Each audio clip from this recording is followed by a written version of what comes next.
لیکن آپ خود سوچیں کہ 2 دن پہلے جب نتن یاہو اور مودی کی ملاقات ہوئی تھی تو اس ملاقات کے اندر دیکھیں انہوں نے کس قسم کی باتیں کی تھیں کہ یہ افغانستان کے پیچھے ہیں، افغانستان کو سپورٹ کریں گے. بھائی کرو سپورٹ، لاؤ اپنے جہاز میدان کے اندر لے کے آؤ. آپ نے اگر میدان جنگ بنانا تھا افغانستان کو تو ٹھیک ہے، لاؤ اپنا بھی، انڈیا بھی آئے، ادھر سے آئے، جہاں سے مرضی آئے، اسرائیل آئے. میں کہتا ہوں کہ جس دن 1 to 1 ہو گئی فائٹ اس دن لگ پتہ جائے گا. تو بات یہ ہے کہ انڈین میڈیا یہ دعویٰ کر رہا ہے کہ اسرائیل سے جو ہے وہ آئرن ڈوم اور میزائل کے دفاعی نظام جو ہے نا اس کی ٹیکنالوجی کے ٹرانسفر پر بھی بات چیت ہوئی ہے. دوستو آپ کو بتا دوں کہ اب بھارت جو ہے وہ اسرائیل سے ڈوم سسٹم لینے جا رہا ہے، وہ ڈیفینس سسٹم ٹیکنالوجی لینے جا رہا ہے جو آلریڈی پہلے کے ایک دفعہ تباہ ہو چکی ہے. اچھا، انڈیا کے وزیر اعظم نریندر مودی اور اسرائیل کے وزیر اعظم نتن یاہو کے درمیان جو یروشلم میں ملاقات ہوئی ہے اس کی بات چیت جو ہے، ملاقات کے درمیان دونوں ممالک جو ہیں انہوں نے ایک دوسرے کے ساتھ تعلقات کو مزید بہتر بنانے اور وسعت دینے اور اس کے ساتھ ساتھ امن ایجاد اور خوشحالی کے لیے خصوصی جو ہے وہ اسٹریٹجک جو ہے شراکت داری میں اس کو بدلنے کا اعلان کیا ہے. وزیر اعظم مودی کے اسرائیل کے 2 روزہ دورے میں دونوں ملکوں نے زراعت، ٹیکنالوجی اور ایجاد اور خلائی سائنس اور ریسرچ اور وارز مینجمنٹ جیسے شعبوں کے 17 معاہدے کیے ہیں. لیکن آپ کو بتاتا چلوں ان 17 معاہدے جو کر دیے ہیں، جن کو سائن کیا ہے، اس کے اوپر جو ہے وہ کسی قسم کا دفاعی معاہدہ نظر نہیں آ رہا. نتن یاہو نے مودی کا جو دورہ ہے اس کو بڑا حیرت انگیز جو ہے اس کو قرار دیا ہے اور اس کو ناقابل یقین کہا ہے کہ اس کو یقین نہیں تھا کہ مودی جو ہے وہ آگے اس طرح شیر و شکر ان کے ساتھ ہو جائے گا. نتن یاہو نے تو یہ سمجھا ہے، لیکن دوسری طرف جو نریندر مودی صاحب ہیں انہوں نے کیا کیا ہے؟ انہوں نے کہا کہ اسرائیل کو دورے کو جو ہے میں اپنا تاریخی دورہ کہوں گا. انہوں نے اس کے دورے کو تاریخی دورہ کہا ہے. انہوں نے اسرائیل کی جو پارلیمنٹ جو ہے وہاں پہ خطاب کیا، جہاں کے پارلیمنٹ کی جو اپوزیشن ہے انہوں نے واک آؤٹ کیا اور وہاں سے نکل گئے، اور اس پارلیمنٹ کو خطاب کیا جس جگہ پہ صرف حکومتی نمائندے بیٹھے ہوئے تھے. اور انہوں نے اسرائیلی پارلیمنٹ میں خطاب کرتے ہوئے کہا کہ ہمارے رشتے جو ہیں وہ وقت کی کسوٹی پر جو ہیں وہ پورے اترتے ہیں. یار میں آپ کو بتاؤں کیسے پورے اترتے ہیں. ہندو مذہب جو ہے وہ پوری دنیا میں صرف اور صرف بھارت کے پاس ہے، اور یہودی جو مذہب ہے وہ صرف اور صرف اسرائیل کے پاس ہے. اب دنیا میں ایک ہی ملک، ایک ہی مذہب، ہندو، بھارت، ایک ہی مذہب اور ایک ہی جو ملک ہے وہ اسرائیل. اب دونوں جو ہے نا یہ چھڑے چھانٹ ہیں، ٹھیک ہے. اب دونوں چھڑے چھانٹ ملک ہیں اور دونوں کی پوری دنیا میں کہیں بھی اس قسم کی ویلیو نہیں ہے جس طریقے سے کرسچن اور مسلمان ملک ہیں.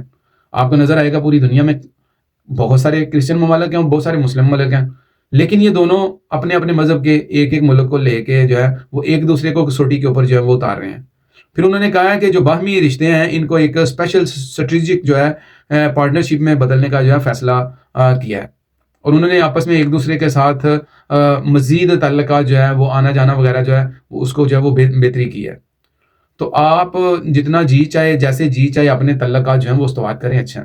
لیکن میرا پیغام ان دونوں ملکوں کے لیے ہے کہ بھائی آپ 2 ملک کیا 4 ملک بھی مل کے الحمدللہ پاکستان کا مقابلہ نہیں کر سکتے ہو. اور بھائی پاکستان کے ساتھ اللہ تعالیٰ کی مدد اور نصرت ہے جو کہ ہم نے 9 اور 10 مئی 2025 کو دیکھی، اور جس طریقے سے فیلڈ مارشل صاحب نے کہا کہ اللہ تعالیٰ کی ہم نے نصرت مدد جو ہے وہ آتی ہوئی دیکھی.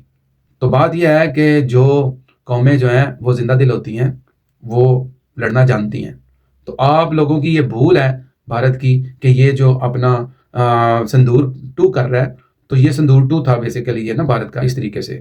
تو میرا خیال ہے اس وقت افغانستان جو ہے اس کو بھی سمجھ اس چیز کی آ چکی ہوگی کہ پاکستان فوج جو ہے وہ کتنی پاورفل ہے، بلکہ اس چیز کا ان کو پہلے سے ہی اندازہ تھا. لیکن یہ ان کی بھول تھی کہ انہوں نے جو ہے وہ پاکستان کے ساتھ چھیڑخانی کی اور پنگا کیا. اب اس پنگے کا انجام جو ہے ان کو بھگتنا پڑ رہا ہے. اور دوسری طرف ایران جو ہے ایران نے بھی ثالثی کا کہا ہے کہ میں ثالثی کا کردار ادا کر سکتا ہوں. دوسری طرف جو ہے وہ چائنا بھی اس چیز کو لے کے چل رہا ہے کہ کسی طریقے سے جو ہے یہ معاملات جو ہے وہ کول ڈاؤن ہو جائیں. تو میں سمجھتا ہوں کہ افغانستان کو اس چیز کا ضرور سوچنا چاہیے تھا کہ بھائی اس سے قبل 4 دور جو ہیں وہ ہمارے سیکنڈ پرائم منسٹر کے ہوئے، 2 سے 3 دور جو ہیں وہ ہمارے وزیر دفاع خواجہ آصف صاحب کے ہوئے. یعنی کہ ساکھدار صاحب نے جا کے ان کو سمجھایا کہ بھائی آپ ہمارے ہمسایہ ملک ہیں، آپ جو ہیں وہ مسلمان ملک ہیں، ہماری اور آپ کی کسی قسم کی کوئی لڑائی نہیں ہے، آپ اغیار کے ہاتھوں میں مت کھیلیں، اپنے ملک سے ہمارے ملک میں دہشت گردی مت ہونے دیں، اپنے بارڈر کو آپ کنٹرول کریں، آپ کی مدد کرنے کے لیے ہم تیار ہیں. پھر خواجہ آصف صاحب نے بار خواہ جو ہے وہ قطر میں اور ترکی میں ان سے بات چیت کی، اور وہ جو ان کے گارنٹیڈ تھے ترکی اور قطر جو ہیں، اب وہ بھی سائڈ پہ ہو گئے جب انہوں نے سمجھا کہ یہ تو اپنی بات پہ کھڑے نہیں رہتے. تو اس کے بعد جو ہے انہوں نے خاموشی اختیار کر لی.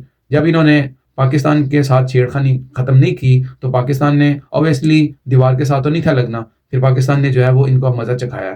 تو اب ان کے جو دہشت گرد فوج ان کے نام نہاد جہادی تھے وہ بھاگ کھڑے ہوئے ہیں. اچھا، ان کی جو فوج ہے، افغان فوج ہے، وہ بھاگ کھڑی ہوئی ہے اپنے پوسٹیں چھوڑ کر. تو وہ تو پیچھے مڑ کے دیکھ نہیں پا رہے، لیکن پاکستانی فوج جو ہے وہ الحمدللہ ان کا انتظار کر رہی ہے کہ آئیں، کب واپس آتے ہیں اور آ کے ہم سے اس پوسٹ کو چھیننے کی کوشش کریں. تو میرا نہیں خیال جس طریقے سے قندھار اور کابل کے اوپر پاکستان نے جو ہے وہ حملے کیے ہیں اور ان کی قیادت کو میرا خیال ہے نشانہ بنایا ہے اور ان کے ڈپو تباہ کیے ہیں، اس کے بعد افغانستان جو ہے وہ اتنی پاور رکھتا ہے، کیونکہ افغانستان کے پاس جو ہے وہ اتنی پاور نہیں ہے کہ وہ پاکستان کے ساتھ جو ہے وہ وار لڑ سکے. اس چیز کا اس کو پہلے سے ہی ادراک ہو جانا چاہیے تھا. دوسری طرف سے مجھے یہ لگتا ہے کہ جو نیٹو فوج ہیں وہ سال ہر سال سے افغانستان میں کام نہیں تھی کر پائیں، وہ پاکستان نے 2 سے 3 دن میں کر دیا ہے. تو بات یہ ہے کہ پاکستان ایک ذمہ دار ملک ہے. پاکستان جو ہے وہ ہمسایوں کے ساتھ جو ہے وہ بہتر تعلقات کے ساتھ رہنا چاہتا ہے، کیونکہ آپ کو پتہ ہے کہ ہمسائے بدلے نہیں جا سکتے. لیکن اس کے باوجود بھی اگر کوئی ہمسایہ جو ہے وہ آپ سے اینگی پینگی کرے تو پھر آپ کا تو بنتا ہے نا کہ اس کو سبق سکھائیں. جس طریقے سے انڈیا کو سکھایا سبق، اسی طریقے سے ہم نے افغانستان کو سکھایا ہے.